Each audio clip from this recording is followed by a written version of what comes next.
The storm came down from the mountains without warning, swallowing the trail in the sky in one hard breath. Eli Mercer had seen blizzards before, but this one felt different, angrier, heavier, as if the land itself wanted to erase everything standing on it. He had just finished barring the door of his small log cabin when the sound reached him. 3 knocks, faint, almost polite. At first, he thought it was the wind playing tricks on him, but then it came again, slower this time, weaker. When he pulled the door open, the cold rushed in like a living thing, and with it came a woman who nearly fell across the threshold.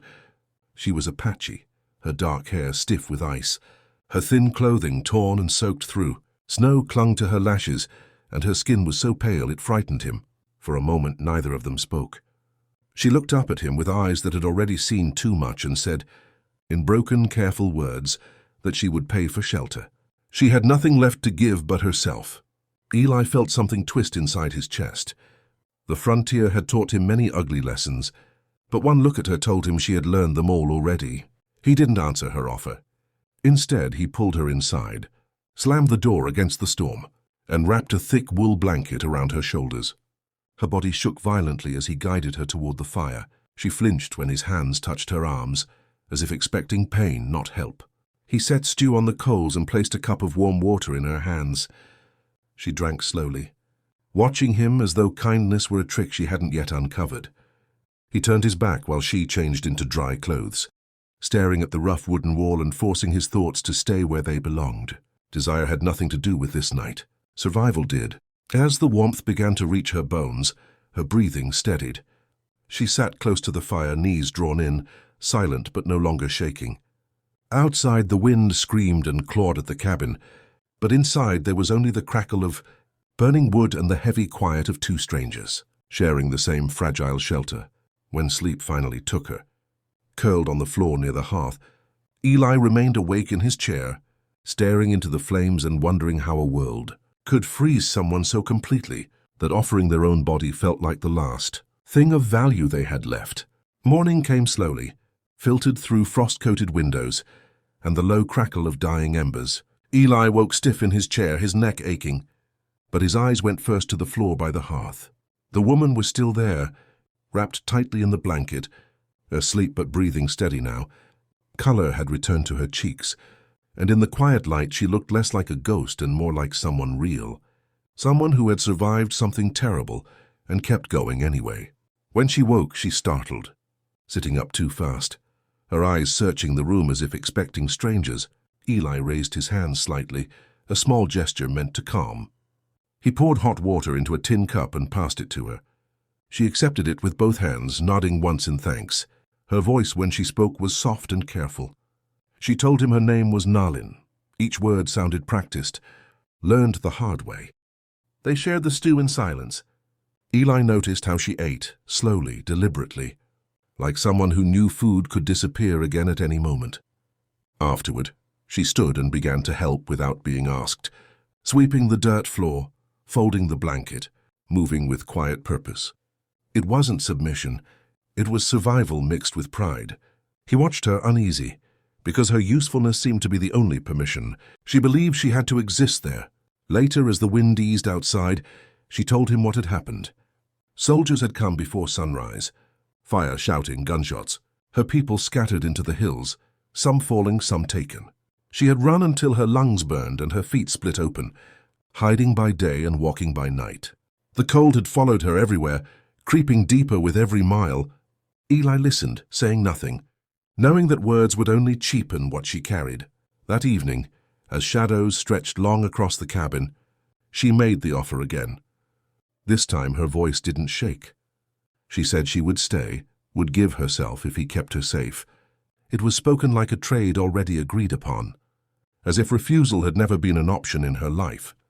Eli stood abruptly, the chair scraping the floor. He told her no, not sharply, not angrily, but firmly.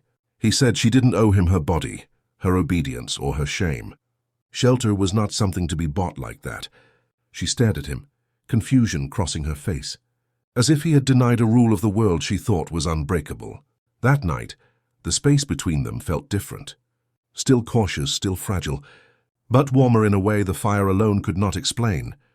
Two people sat under the same roof, not as bargain and payment, but as survivors learning slowly that mercy could exist without a price. The snow began to soften after several days, shrinking back from the edges of the cabin as if the land itself were finally loosening its grip. Nalin noticed it first. She stood at the door each morning, watching the white fields darken with earth and pine needles, knowing what the change meant. Roads would open. Riders would pass through again. Safety, fragile as it was, could not last forever. Life inside the cabin had settled into a quiet rhythm. Words were still few, but glances carried meaning now. Nalin moved with more confidence, no longer flinching when Eli crossed the room. She laughed once softly when he burned the bread, and the sound surprised them both. At night they sat by the fire and shared stories, not to impress or bargain, but simply to remind themselves they were still human. She spoke of rivers cutting through red stone, of songs sung at dusk to guide lost spirits home. Eli spoke of his wife, buried on the hill behind the cabin, and the silence that had lived with him ever since.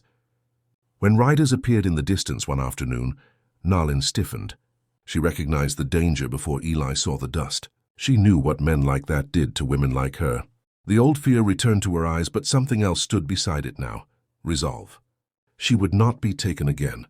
She told Eli she would leave before nightfall. He didn't argue. He packed what food he could spare, wrapped it carefully, and brought out a horse he rarely used. He pressed a rifle into her hands and showed her how to check the chamber, his voice steady. There was no grand speech, no promises, just preparation. At the door she stopped. For a moment, it looked as though she might repeat the offer she had made before, as if habit alone demanded it. Instead, she straightened her shoulders. She told him he had saved more than her life.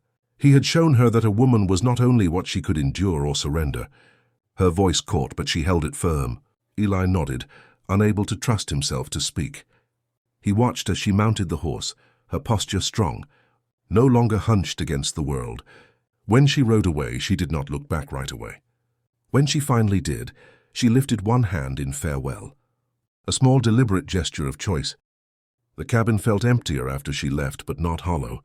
Eli stood in the doorway long after she disappeared into the hills, aware that something had changed inside him too. In a land ruled by hunger, fear, and taking, he had chosen to let someone in without demanding anything in return. And somewhere beyond the melting snow, an Apache woman moved forward carrying not debt or shame, but the memory of warmth freely given.